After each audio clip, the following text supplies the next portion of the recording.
فرض کیجئے آپ چائے کا کپ ہاتھ میں لیے کھڑے ہیں اور کوئی آپ کو دھکا دے دیتا ہے تو کیا ہوگا؟ آپ کے کپ سے چائے چھلک جاتی ہے۔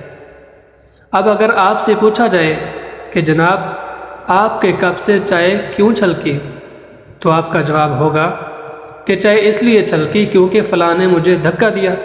لیکن جناب آپ کا یہ جواب غلط ہے۔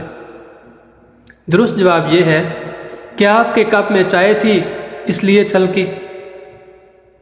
آپ کے کپ سے وہی چھلکے گا جو اس میں ہے۔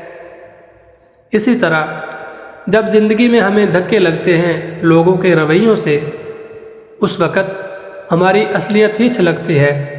ہمارا اصل اس وقت تک سامنے نہیں آتا جب تک ہم کو دھکا نہ لگے۔ تو دیکھنا یہ ہے کہ جب آپ کو دھکا لگا تو کیا چھلکا؟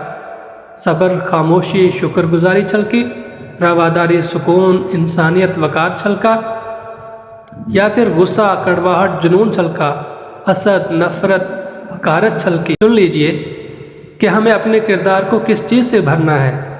فیصلہ ہمارے خود کے اختیار میں ہے۔ اگر آپ کو ہماری یہ ویڈیو پسند آئی ہے تو لائک اور شیئر کریں۔ مزید اچھی ویڈیوز کے لیے فالو اور سبسکرائب کرنا نہ بھولیں۔